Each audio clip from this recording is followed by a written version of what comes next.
ओम नमो भगवते वासुदेवाय।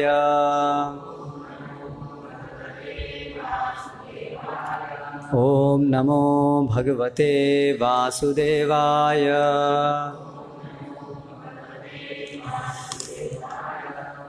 श्रीमद् भागवतम स्कंध 1 अध्याय 18 ब्राह्मण बालक द्वारा महाराज परीक्षित को शाप। श्लोक क्रमांक 33। वही लिखा है। अहो अधर्मः पालानां पीवनां बलिभुजां इव स्वामिनी अघं यत् दासानां द्वारपानां शुनाम् इव। अहो अधर्मः पालानां पीवनां बलिभुजामिव स्वामिन्यघं यद्दासानां द्वारपानां शुनामिव। अहो अधर्मः पालानां पीवनां बलिभुजामिव स्वामिन्यघं यद्दासानां द्वारपानां शुनामिव। अहो अधर्मः पालानां पीवनां बलिभुजामिव स्वामिन्यघं यद्दासानां द्वारपानां शुनामिव।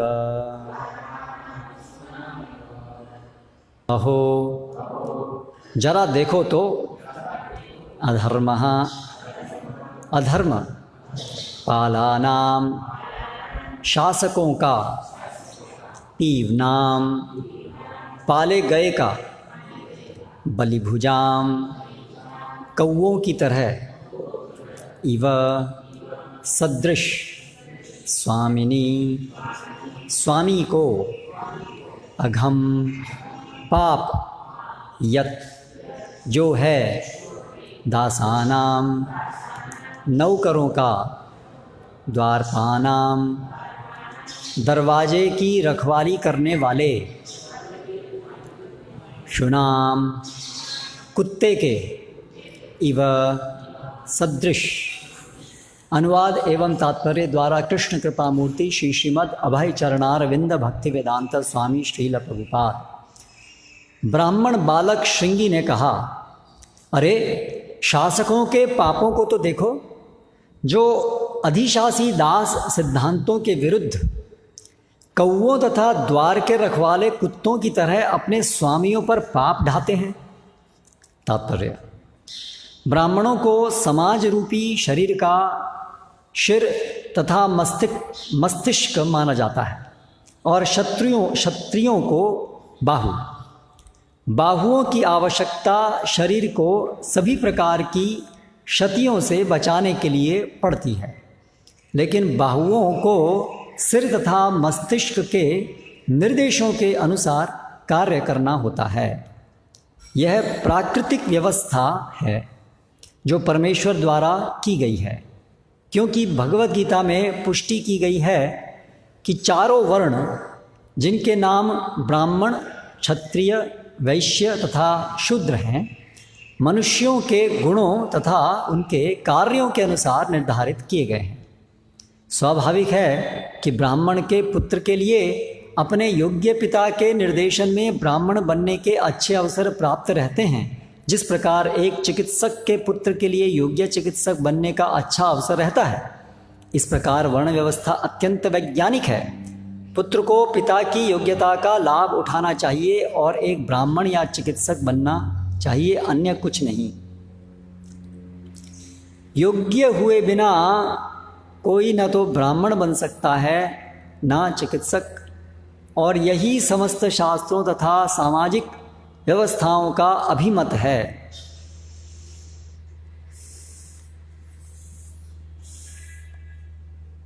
यहाँ पर महान ब्राह्मण के योग्य पुत्र श्रृंगी ने जन्म से तथा प्रशिक्षण दोनों से अपेक्षित ब्राह्मण शक्ति प्राप्त कर ली थी, किंतु उसमें संस्कृति का अभाव था। क्योंकि वह अनुभवहीन बालक था, कली के प्रभाव से यह ब्राह्मण बालक अपनी ब्राह्मण शक्ति से गर्वित हो उठा और गलत ढंग से महाराज परीक्षित की तुलना कौओं तथा रखवाले कुत्तों से कर बैठा। राजा निश्चय ही इस अर्थ में राज्य के रखवाले कुत्ते की भांति ही होता है, क्योंकि उसे सीमा की सुरक्षा के लिए उस पर कड़ी निगरानी रखनी पड़ती है, तथापि उसे कुत्ता कहकर संबोधित करना अल्प सभ्य बालक का द्योतक है। इस प्रकार ब्राह्मण शक्ति का पतन तब से प्रारंभ हुआ जब वे संस्कृति के बिना जन्म सिद्ध अधिकार पर बल देने लगे। ब्राह्मण जाति का पतन कलयुग में शुरू हुआ। चूंकि ब्राह्मण समाज व्यवस्था के प्रमुख होते हैं, अतएव समाज के अन्य वर्ण भी पतित होने लगे। ब्राह्मणों के पतन का यह सूत्रपात श्रृंगी के पिता के लिए अत्यधिक पश्चाताप का कारण बना, जैसा कि हम आगे देखेंगे। ओम अज्ञानतिमिरान्धस्य ज्ञानञ्जनशलाकया चक्षुरुन्मीलितं येन तस्मै श्रीगुरवे नमः। श्रीचैतन्यमनोभीष्टं स्थापितं येन भूतले स्वयं रूप कदा मह्यं ददाति स्वपदान्तिकम्। वन्देऽहं श्रीगुरो श्रितपदकमलं श्रीगुरून् वैष्णवांश्च श्रीरूपं साग्रजातं सहगण रघुनाथान्वितं तं सजीवं साद्वैतं सावधूतं परिजनसहितं कृष्णचैतन्यदेवं श्रीराधा कृष्णपादान् सहगण ललिता श्रीविशाखान्वितांश्च। जय श्री कृष्ण चैतन्य प्रभु नित्यानंद श्री अद्वैत गदाधर श्रीवासादि गौर भक्त वृंद। हरे कृष्णा कृष्ण कृष्णा हरे हरे, हरे राम राम राम हरे हरे।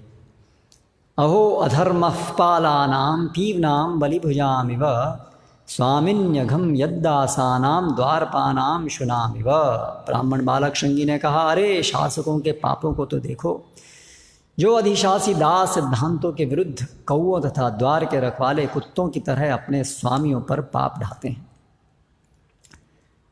तो कल हमने पढ़ा कि वो जो शमिक ऋषि थे, उनका एक पुत्र था जिसका नाम श्रृंगी था, और वो अपने मित्र बालकों के साथ खेल रहा था, और वहाँ पर उसको ये समाचार प्राप्त हुआ कि इस प्रकार एक राजा परीक्षित ने उनके पिता से पानी मांगा और पिता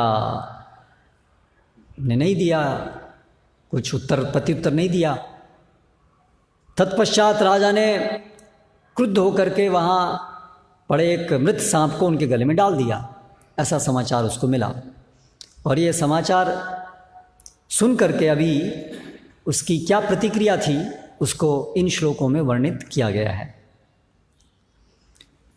तो अभी वो दंड देने वाला है, शाप देने वाला है वो ब्राह्मण बालक। तो शाप देने से पहले शाप देने का औचित्य क्या है, ये 3 श्लोकों में वर्णित करता है। जस्टिफिकेशन। तो आज के श्लोक में वो कहते हैं, अहो कितने आश्चर्य की बात है कि ये जो पाला नाम मतलब जो पालन करते हैं, अर्थात क्षत्रिय लोग, उनके अधर्म को तो देखो, कितने अधर्मीय लोग हो गए हैं। और फिर 2 उपमाएं देता है क्षत्रियों के लिए, बलिभुजाम और शुनाम। ये जो क्षत्रिय हैं ये कुत्तों के समान हैं और कौओं के समान हैं। क्यों? कौवे का गुण क्या होता है, जो घर में लोग जो खाने के बाद फेंक देते हैं उच्चिष्ट, उसको वो खाता है। ये कौओं का विशिष्ट गुण है। तो उसी प्रकार से ये सारी जो धरातल जो भू है, जमीन है, वो वास्तव में ब्राह्मणों की संपत्ति मानी जाती है, क्योंकि ब्राह्मण जो हैं वो भगवान के प्रतिनिधि माने जाते हैं और भगवान इस सभी भूखंड के स्वामी हैं। और इस प्रकार से भगवान के ऑन बिहाफ, हाँ, पर ऑन बिहाफ ऑफ गॉड दे बदले, ठीक है, कुछ शब्द होगा इसका, अच्छा, ऑन बिहाफ। तो भगवान इस भू सारी जमीन के अधिपति हैं, और क्योंकि ब्राह्मण भगवान के सबसे प्रथम प्रतिनिधि होते हैं, ब्राह्मणों के मुख से भगवान खाते हैं, भगवान ब्राह्मणों के मुख से भगवान संदेश देते हैं। तो इस प्रकार, और ब्राह्मण भगवान को सबसे अधिक जानते हैं। तो इस प्रकार से भगवान के वो प्रथम प्रतिनिधि माने जाते हैं ब्राह्मणगण, इसलिए ये जमीन जो है ब्राह्मणों की मानी जाती है। लेकिन ब्राह्मण जो हैं, क्योंकि उनकी खुद की इच्छा या उनका वो कर्तव्य नहीं होता कि वो ये भूखंड का संचालन करें, इसको अलग अलग लोगों को दें, उसका उपयोग कैसे करना है, इसकी व्यवस्थाएं बनाएं। उनका कार्य या उनकी पूरी रुचि जो है वो भगवान को समझना और भगवान को समझाना, भगवान के द्वारा दिए गए निर्देशों को लोगों को बताना, इसमें वो रत रहते हैं। इसलिए वो ये कार्य क्षत्रियों को देते हैं। तो इस तरह से क्षत्रिय जो है उनकी तुलना यहाँ पर कौवों से की है, कि जो राजा जो अपना राज्य भी ब्राह्मणों का था वो उसको दे दिए, क्षत्रिय तुम लो, इस तरह से कौवे। और जो कुत्ते हैं उसकी तुलना इसलिए की है क्योंकि कुत्ता जो है वो द्वारपाल होता है, रक्षा करता है। तो उसी प्रकार से ब्राह्मणों की सब संपत्ति है, उसकी रक्षा करने के लिए ये उन्होंने क्षत्रियों को नियुक्त किया है इस प्रकार से।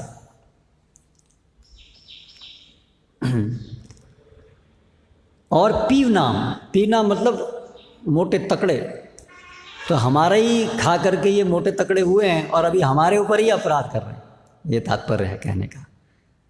जैसे कोई कुत्ता जो है वो मालिक के ही टुकड़े के ऊपर पले और मोटा तकड़ा हो जाए और फिर मालिक के ऊपर ही आक्रमण कर दे, तो ये इस प्रकार की तुलना यहाँ पर श्रृंगी कर रहे हैं क्षत्रियों के लिए। तो इससे क्या प्रतीत होता है कि शास्त्र का उसको ज्ञान तो बहुत है, ये सब विषय वो जानता है कि ब्राह्मण कैसे भगवान के प्रतिनिधि हैं और कैसे भूखंड सब ब्राह्मणों का है और उसके बाद में फिर क्षत्रियों को मिलता है, ये सब उसको जानकारी है। लेकिन वो जानकारी है किंतु असंगति भी है उसकी, सही प्रकार की जानकारी नहीं है, आधी अधूरी जानकारी है। जानकारी है किंतु जो सद्गुण है वो नहीं है, इसकी वजह से वो जानकारी जो है वो सही प्रकार से भगवान की इच्छा के अनुसार उपयोग में नहीं हो रही है। तो श्रील प्रभुपाद जी पहले के तात्पर्य में और इस तात्पर्य में भी कह रहे हैं कि ज्ञान तो है लेकिन संस्कृति नहीं है। ज्ञान तो है लेकिन संस्कृति नहीं है, संस्कृति का अभाव है, कल्चर नहीं है। तो ये एक बहुत बड़ा महत्वपूर्ण विषय है, संस्कृति, वैदिक संस्कृति। आजकल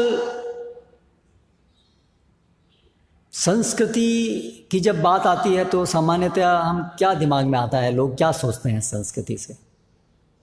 प्रभुपाद एक जगह लिखते हैं संस्कृति से आजकल लोग सोचते हैं कुछ नृत्य करना, आर्ट्स एंड क्राफ्ट्स, सांस्कृतिक आयोजन। तो सांस्कृतिक आयोजन में क्या होगा, कुछ कलाओं का प्रदर्शन होगा, उसको आजकल संस्कृति माना जाता है। लेकिन संस्कृति कला इत्यादि तो बहुत एक छोटा सा भाग है संस्कृति का। संस्कार जिससे पढ़ते हैं, सुसंस्कार, उसको संस्कृति कहते हैं। और संस्कार का अर्थ होता है जो हमारे अंतःकरण में जो भी छाप पड़ती है, जिससे हमारा प्रशिक्षण होता है, उसको संस्कृति कहते हैं। जैसे कल भी हमने चर्चा की, एक तो अभिजातस्य, जन्म से ही हम कुछ वासनाओं के साथ आते हैं, पूर्व कर्म फल के संस्कारों को लेके आते हैं। और दूसरा, जन्म के उपरांत हमारा जो प्रशिक्षण होता है, उसके अनुसार ये जो संस्कार हैं वो और अधिक बदलते हैं, निर्मित होते हैं। तो इस प्रकार से हमारा, हम सब लोगों का एक स्वभाव निर्मित होता है, उनका दृष्टिकोण निर्मित होता है, उनकी चेतना के गुण विकसित होते हैं। और उस चेतना के अनुसार लोग इच्छाएं करते हैं, कार्य करते हैं, और फिर उन इच्छाओं कार्य के अनुसार उनका अगला जन्म निर्धारित होता है। और ऐसे बहुत सारे लोग सामूहिक रूप से जो मिलते हैं, जिससे समाज बनता है, तो उन सब लोगों का जिस प्रकार की चेतना रहती है, जिस प्रकार के इच्छाएं रहती हैं, जिस प्रकार के कार्य करते हैं, उस प्रकार से पूरे समाज की गति बनती है, निर्धारित होती है। तो इसीलिए कोई भी समाज के अंदर जो जीवन शैली है, दृष्टिकोण है, मुख्य रूप से संस्कृति का सबसे आधारभूत बात है पूरा उनका जीवन के प्रति दृष्टिकोण। ये फिर जीवन शैली के हर अंग प्रत्यंग को संचालित करता है, दृष्टिकोण। चाहे वो उस समाज के लोगों का पहनावा हो, चाहे वो उस समाज के लोगों का एक दूसरे से परस्पर बात करने का तरीका हो, चाहे वो उस समाज के लोगों का जीविकोपार्जन करने का तरीका हो, हर चीज़ उससे फिर प्रभावित होती है जो उस समाज के लोगों का जीवन के प्रति एक दृष्टिकोण होता है। तो इसलिए संस्कृति वो केवल नृत्य करना, आर्ट्स, यही नहीं है। आजकल जो संस्कृति है वो है नास्तिकता पे आधारित इंद्रिय भोग की संस्कृति। ये वास्तव में आज की संस्कृति है, भौतिकतावाद। और फिर नाच गान भी कैसा होगा, वो भी उससे प्रभावित होगा। पहले जैसे अभी आजकल हम बोलते हैं सांस्कृतिक कार्यक्रम में कुछ भरतनाट्यम कुछ करते हैं, अभी थोड़ा समय में अभी सांस्कृतिक कार्यक्रमों में फिर ये डिस्को एंड हो ही गया है। अभी स्कूल कॉलेज में, स्कूलों में जब ये होते हैं एनुअल फंक्शंस, सांस्कृतिक कार्यक्रम, तो उसमें अभी फिल्मी गानों के ऊपर बच्चे नाचते हैं। हमारे समय में ऐसा नहीं था। सांस्कृतिक कार्यक्रम मतलब कुछ आपके तो ऐसे करके ये बदल जाता है। तो इसलिए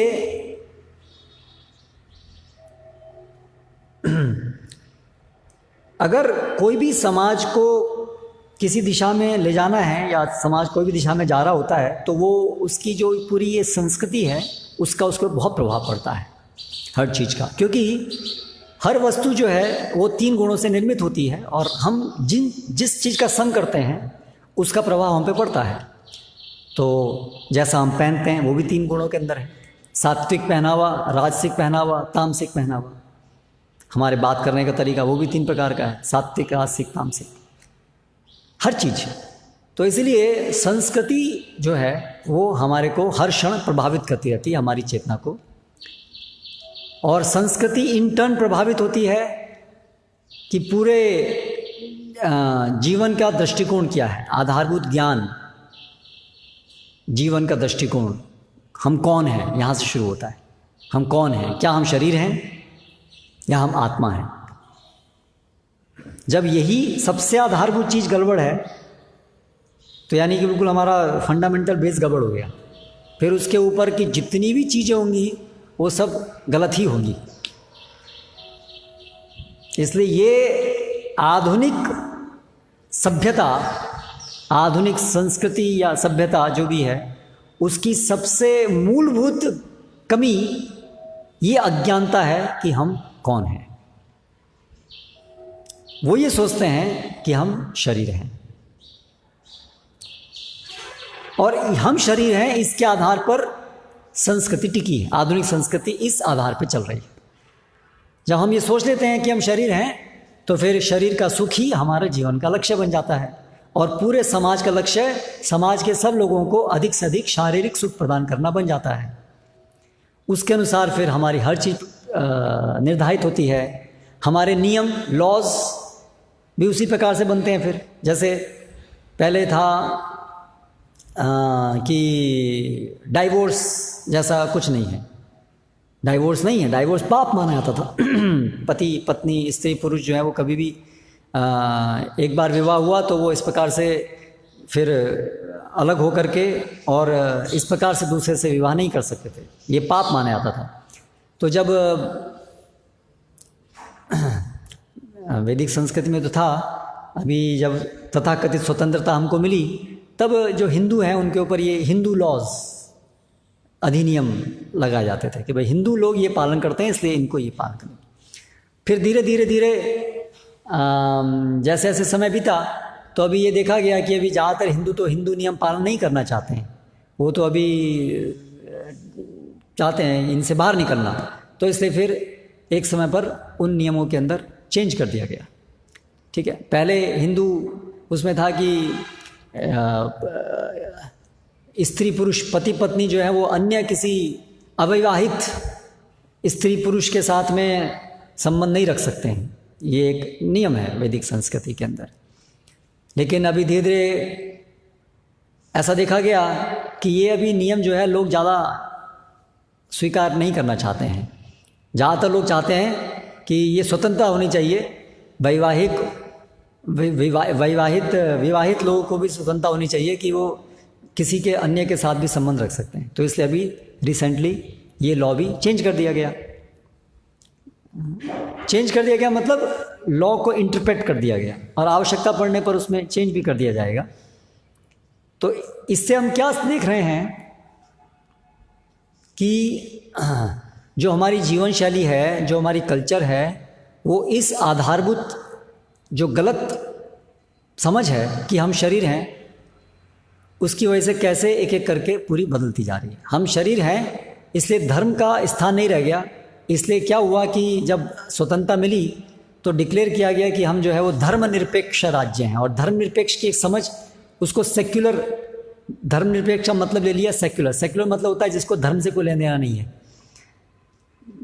तो राज्य और धर्म, धर्म जो है वो व्यक्तिगत विषय है, जिसको जैसा पालन करना है, नहीं करना है वो उसकी बात है। शासन की तरफ से धर्म को लेकर के कोई ध्यान नहीं दिया जाएगा, बल्कि इसका प्रैक्टिकली क्या हो गया कि धर्म जो पालन करेगा, करना है तो बस अपने घर के अंदर करो, बाहर मत दिखाओ उसको। एक तरीके से प्रोत्साहित नहीं किया जाएगा, ये बात हो गई, इस तरह से आ गई। तो फिर उस प्रकार से नियम भी बदलने गए। फिर धार्मिक जो नियम है, जो भी हमारे इंडियन कॉन्स्टिट्यूशन, जो भारत का जो संविधान है, उसमें धर्म के आधार पर जो सारे नियम हो रहे थे, धीरे धीरे वो सब अभी हटते जा रहे हैं और सेक्युलरिज्म, धर्मनिरपेक्षता के आधार पर नियम आते जा रहे हैं। तो इस तरह से हमारे नियम भी बदल रहे हैं। तो इस तरह से संस्कृति, पूरी आधुनिक संस्कृति आ रही है वैदिक संस्कृति की जगह। तो उसके परिणाम भी होते हैं। फिर उसके परिणाम होते हैं, फिर हमारी गति उस प्रकार से बनती है, लोगों का व्यवहार उस प्रकार से बनता है। तो यहाँ पर हम क्या देख रहे हैं कि ये जो ब्राह्मण बालक था श्रृंगी, कलियुग के प्रभाव से जो वैदिक संस्कृति चली आ रही थी, अभी उसमें एक बदलाव आ गया। सांस्कृतिक समझ में एक बदलाव आ गया। क्या बदलाव आ गया कि वैदिक संस्कृति में वर्णाश्रम व्यवस्था जो है वो वैदिक संस्कृति का पाया है। उस वर्णाश्रम व्यवस्था के अंतर्गत ब्राह्मण, क्षत्रिय, वैश्य, शूद्र, ये 4 वर्ण हैं और इन चारों वर्णों के कर्तव्य हैं और एक हायरार्की है, एक हायरार्की क्रम है कि समाज के अंदर कौन ऊपर है कौन नीचे है। ऊपर नीचे का तात्पर्य विशेष रूप से शक्ति से होता था। कौन संचालन कौन करेंगे, किनकी बात मानी जाएगी, कौन मार्गदर्शन देंगे, इसके आधार पर हायरार्की बनती थी। धन संपत्ति के आधार पर हायरार्की नहीं बनती थी। इसलिए ब्राह्मण जो है वो तो निर्धन होते थे, लेकिन हायरार्की में वो ऊंचे होते थे। लेकिन वर्तमान समय की जो हायरार्की है वो धन संपत्ति के आधारित है। जिसके पास धन संपत्ति ज़्यादा है उसके पास ज़्यादा शक्ति भी आती है। ठीक है, ये बदलाव आ गया। इसलिए आजकल सभी लोग जो है धन संपत्ति प्राप्त करना चाहते हैं, क्योंकि धन संपत्ति जहाँ है वहाँ सम्मान है, उनकी बात ही मानी जाती है, उनकी ही शक्ति है। लेकिन वैदिक संस्कृति में धन संपत्ति को ये मूल्य नहीं दिया जाता था। इसलिए हम देखते हैं चाणक्य पंडित हैं, बिल्कुल कुटिया में रहते हैं। पहले समाज के जो सब समाज को जो दिशा देने वाले लोग थे वो ऐसे कुटिया में रहते थे, उनको धन संपत्ति से दूर रहते थे वो, और पूरे समाज को मार्गदर्शन देते थे और उनका सम्मान होता था, सब लोग उनको सुनते थे। बड़े बड़े राजा इतने धन संपत्ति वाले होते थे, राजा होते थे, लेकिन ब्राह्मण को प्रणाम करते थे, है ना। तो ये संस्कृति थी। तो ये संस्कृति भगवान के द्वारा स्थापित संस्कृति है, वैदिक संस्कृति। तो ये भगवान की इच्छा है और भगवान जानते हैं कि समाज को सही प्रकार से चलाने के लिए किस प्रकार के नियमों की आवश्यकता है। इसलिए वो वैदिक संस्कृति जो है वो भगवान की इच्छा के अनुसार बनी चलती है और वो वही एकमात्र ऐसी संस्कृति है, ऐसा प्रशिक्षण है जिससे हर व्यक्ति का आध्यात्मिक विकास हो, जिससे सब लोग अपने मनुष्य जीवन के गंतव्य को प्राप्त कर सकें धीरे धीरे। और वो गंतव्य क्या है कि इस तीनों गुणों के चक्कर से निकल करके, माया के पाश से निकल करके भगवत धाम जा सकें। इसलिए वैदिक संस्कृति का कोई अल्टरनेटिव नहीं है। वैदिक संस्कृति कोई एक और संस्कृति नहीं है। अनेक प्रकार की जीवन शैली हो सकती है। आजकल की विचारधारा क्या है? संस्कृति मतलब एक जीने का बस तरीका, और ये आर्बिट्ररी हो गया है। आर्बिट्ररी मतलब मनमाना। भाई आपको पैंट पहनना अच्छा लगता है, पैंट पहनो, किसी को धोती पहनना है धोती पहनो, किसी को बाल ऐसे रखना अच्छा लगता है ऐसे पहनो, ऐसे ऐसे रखो। It's arbitrary. ये तो केवल एक अपनी मन पसंदगी की बात है, आज ऐसा मान लिया गया है, क्योंकि इसके पीछे बहुत बड़ी फिलॉसफी है। हर चीज के पीछे फिलॉसफी होती है, दर्शन।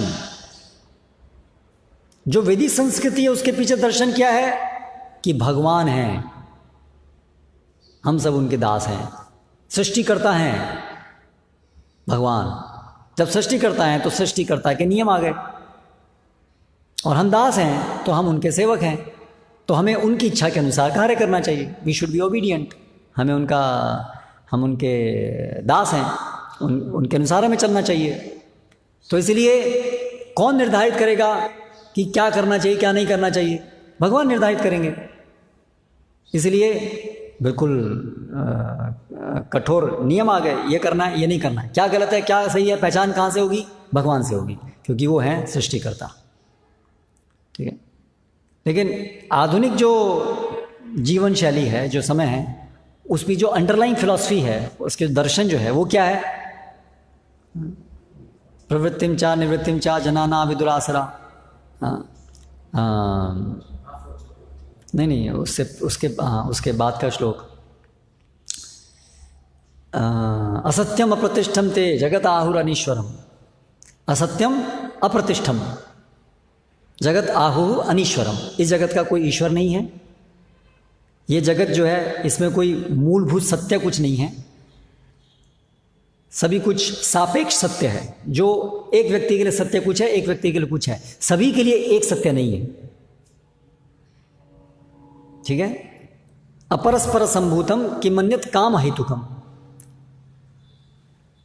केवल शरीर ही सब कुछ है और शरीर का इंद्रिय भोग ही सब कुछ है, क्योंकि कोई इस जगत से परे, भौतिक जगत से परे तत्व कोई नहीं है।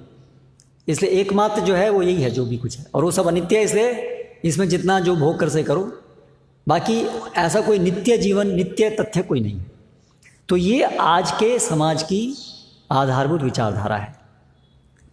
तो इसके लिए, इसकी वजह से क्या विचार बना कि कोई भी परम सत्य नहीं है, तो कोई भी ऐसी चीज़ नहीं है कि ये टॉप पर है, इसकी बात माननी है, ऐसा कोई है ही नहीं। क्योंकि भगवान नहीं है, टॉप पर कोई नहीं है ना।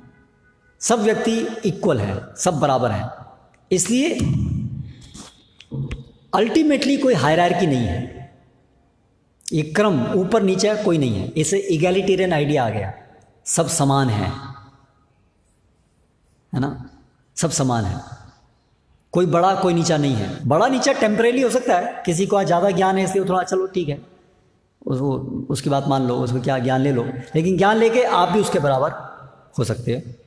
इसलिए कोई किसी के बराबर हो सकता है, कोई कॉन्स्टिट्यूशनली कोई ऊंचा नीचा नहीं है, सब बराबर है।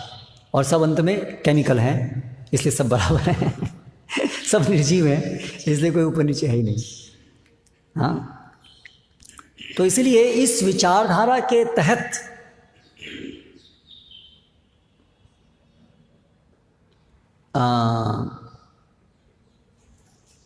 शास्त्र इत्यादि कोई है नहीं, सब हमें अपने आप से समझना है, और समझ करके बस जगत में कैसे चलता है जान लेना है। ऐसी ही पूरी विचारधारा है। तो इसीलिए एक बड़ा विद्रोह,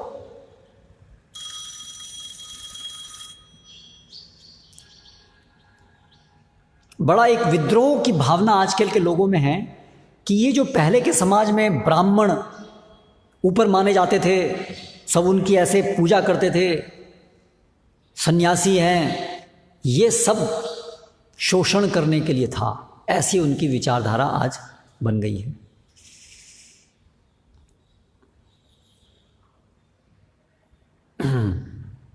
सब समान है।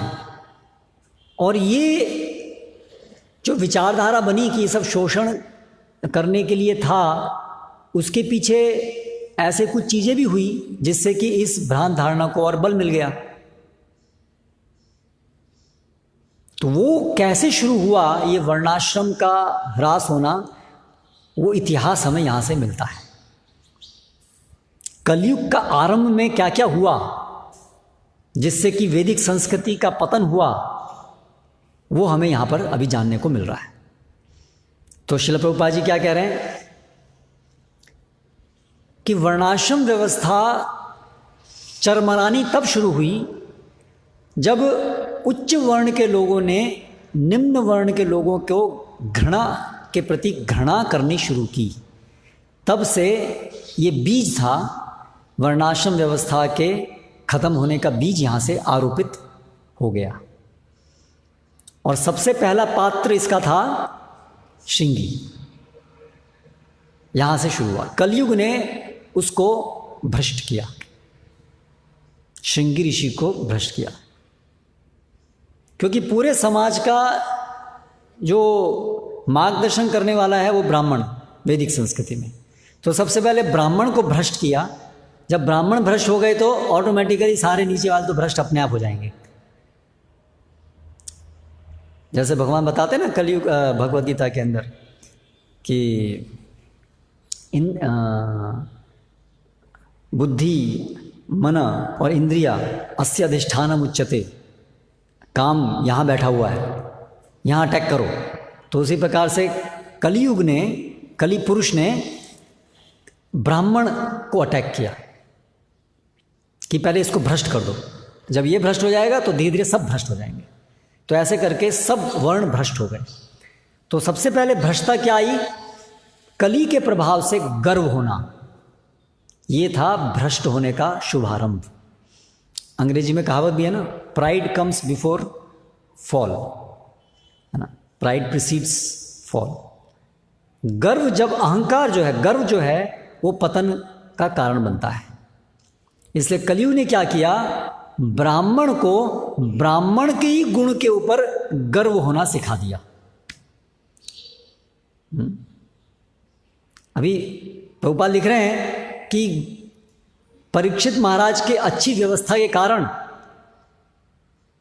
गुरुकुल अच्छे चल रहे हैं, ब्राह्मण अपना कार्य अच्छे से कर पा रहे हैं। इसकी वजह से क्या था कि वो एक छोटे से बालक के अंदर ब्राह्मण के गुण उपस्थित थे। ब्राह्मण, उसके अंदर ब्रह्म तेज था, उसके अंदर ब्रह्म तेज था, है ना, उसके अंदर ज्ञान था, उसके अंदर ब्रह्म तेज था। इतने शक्ति थी उसके अंदर कि उसने जो है वो इतने बड़े सम्राट को शाप दे सकता था। तो ब्रह्म तेज में क्या होता है? उनके वचन हमेशा सत्य होते हैं, उनके मुख से जो निकलता है वो सत्य ही होता है। इसका अर्थ ये है कि वो इतने शुद्ध चित्त के होते हैं कि जो भी वो सोचते हैं वो सत्य ही होता है। इतना शुद्ध चित्त होता है उनका। जैसे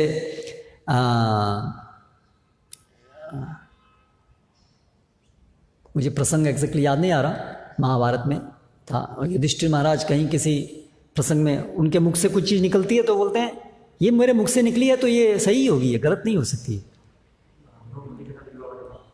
हाँ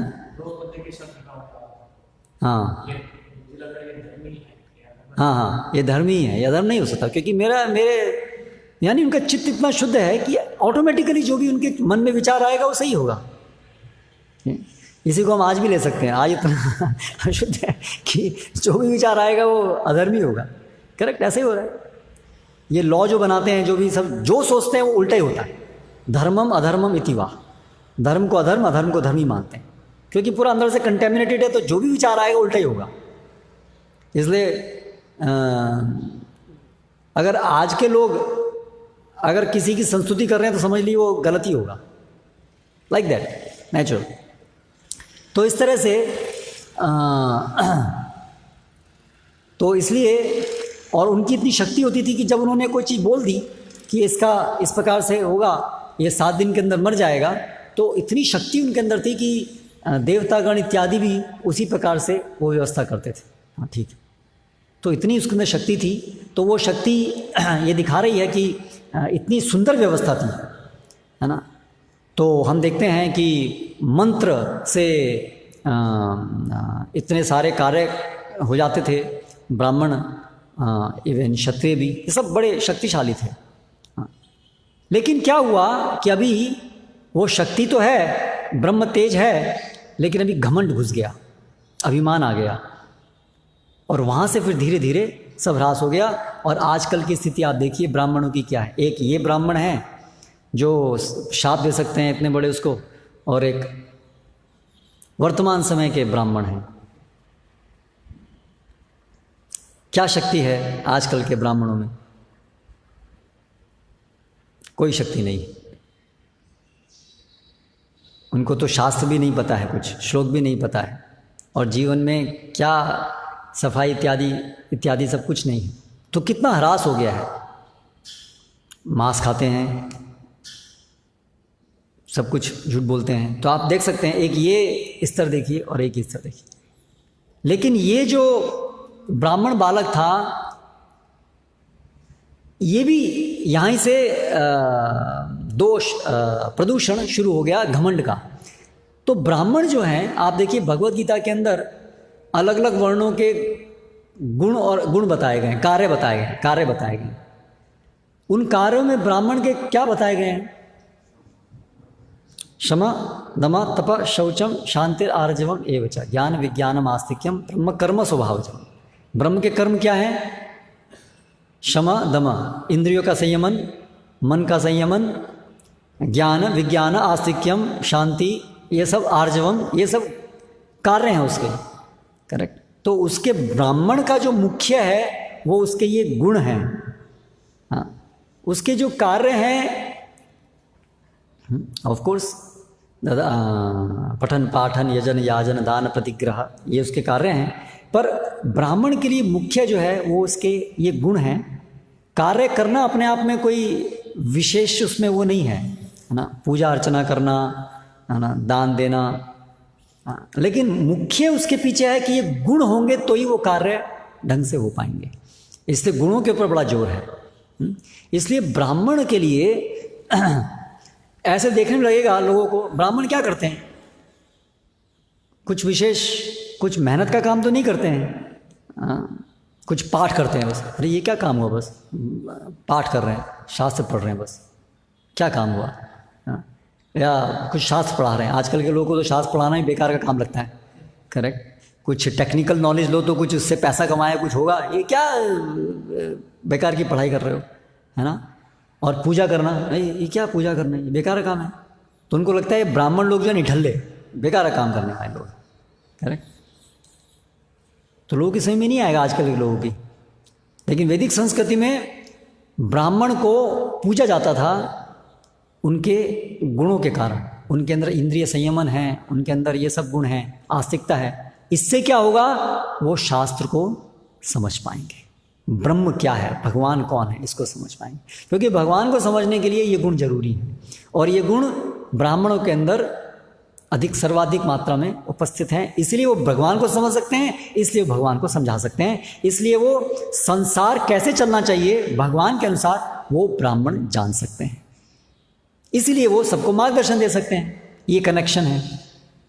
अभी आज की जो संस्कृति, जो जीवन शैली है, उसमें कोई भगवान नहीं, कोई शास्त्र नहीं, इसलिए कोई ब्राह्मण की आवश्यकता नहीं, इसलिए समाज को कैसे चलाना है ना। जो पैसे वाले लोग हैं वो बैठ के सोचेंगे कि भाई कैसे चलाना है समाज को। आजकल समाज कौन चलाता है, कैपिटलिस्ट चलाते हैं, पैसे वाले लोग समाज चलाते हैं, नियम वो बनाते हैं, नियम चलाते वो हैं। किस आधार पे चलाएंगे वो लोग, ज़्यादा से ज़्यादा पैसा हमें कैसे मिले, इस आधार पे चलाएंगे।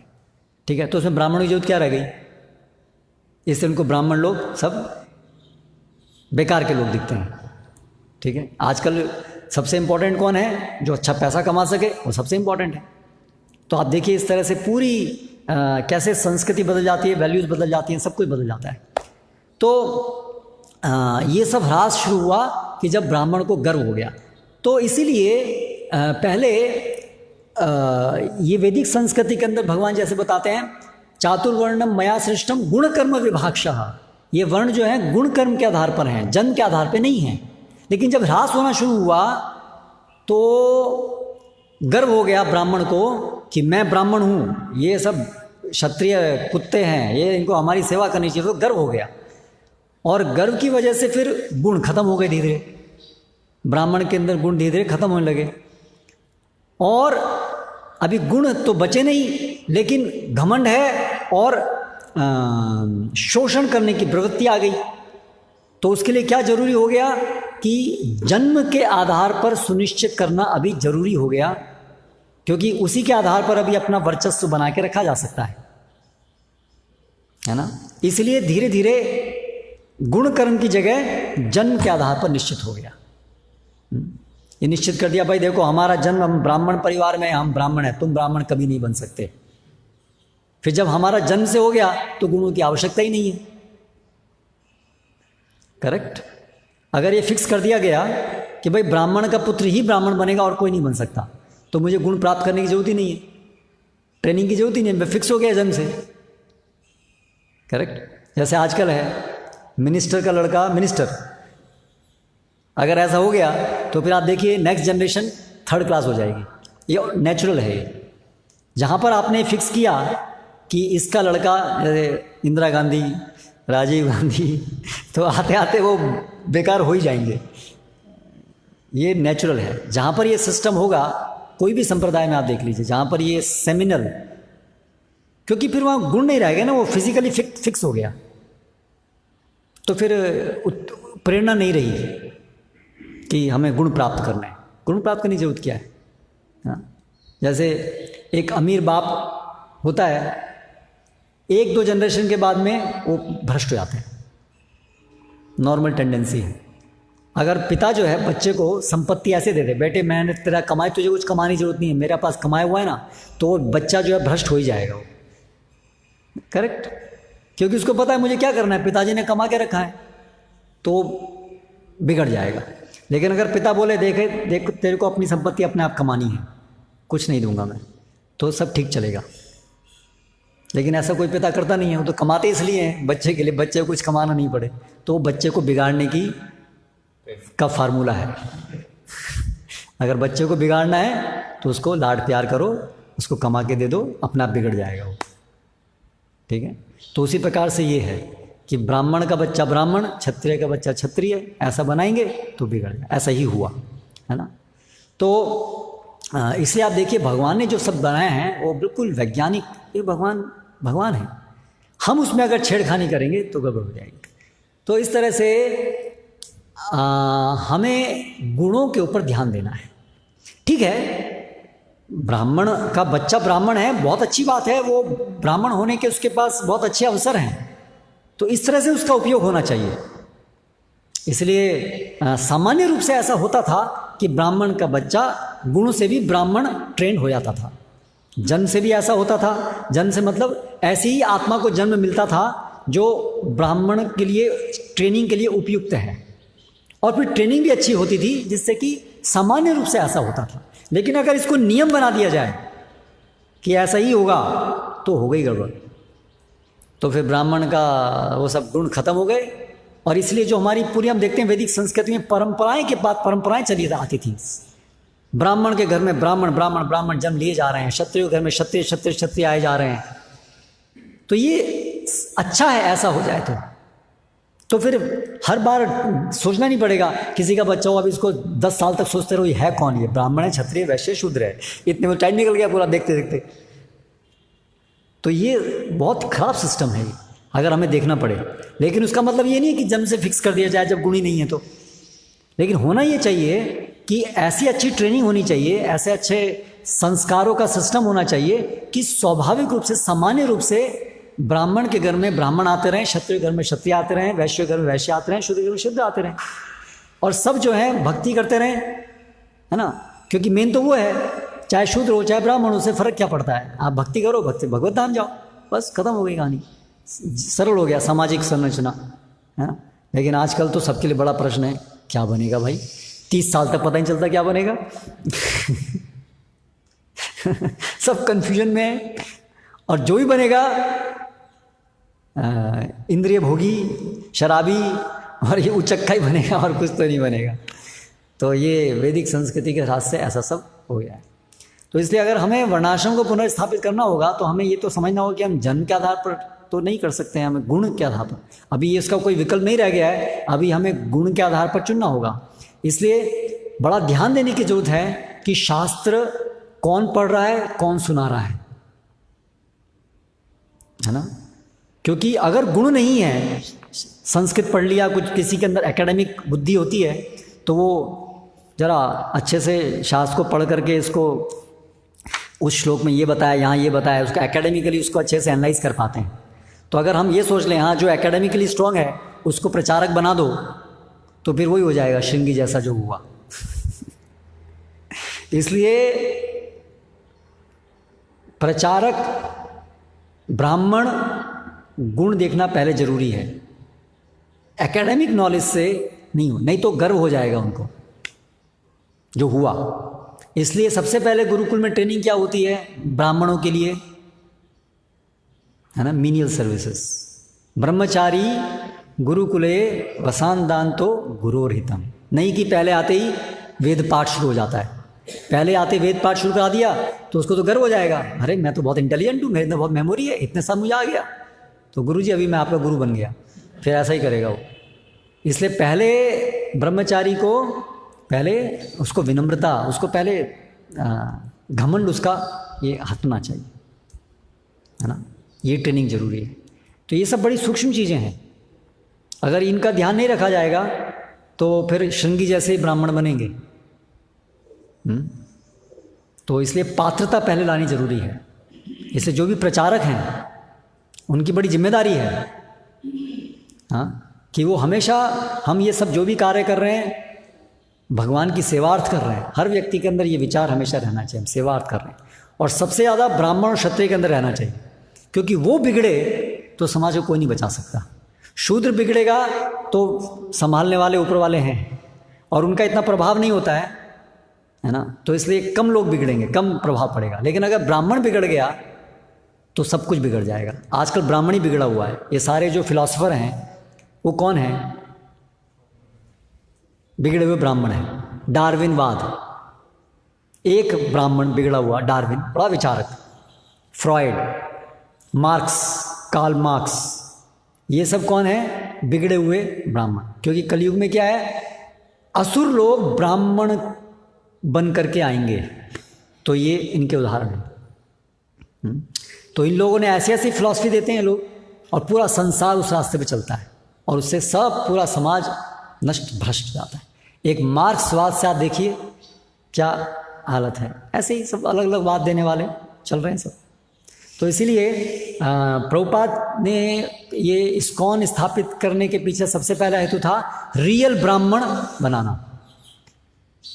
क्योंकि ब्राह्मण पहले बनेगा तो ब्रेन ठीक होगी समाज की, तो फिर दूसरे वर्ण ठीक होने शुरू होंगे। वो स्ट्रेटेजी है कि पहले ब्राह्मण बनाए हम लोग पहले कुछ, लेकिन ब्राह्मण बनने के बाद दूसरे वर्णों को भी बनाना पड़ेगा। ब्राह्मण ही तो ब्राह्मण का काम नहीं करेंगे तो सब बेकार हो जाएगा। इसलिए फिर वैश्य शूद्र, क्षत्रिय वैश्य शूद्र, वो भी ढंग से उनको बनाना पड़ेगा। वो नेचुरली कोई ब्राह्मण है तो ये काम करेगा, क्योंकि ब्राह्मण का स्वाभाविक रूप से यही कार्य होता है, समाज को मार्गदर्शन देना। तो इससे ये पूरा जो आंदोलन है इस प्रकार से बहुत बड़ी लंबी सोच है इसके पीछे। हम उसके एक भाग हैं, हमें उस पूरी लंबी सोच को समझना चाहिए और उसके अनुसार भगवान की इच्छा को स्थापित करने के लिए आंदोलन है, और इसको हमें समझ करके इसको धीरे धीरे इसको स्थापित करना चाहिए। हरे कृष्णा।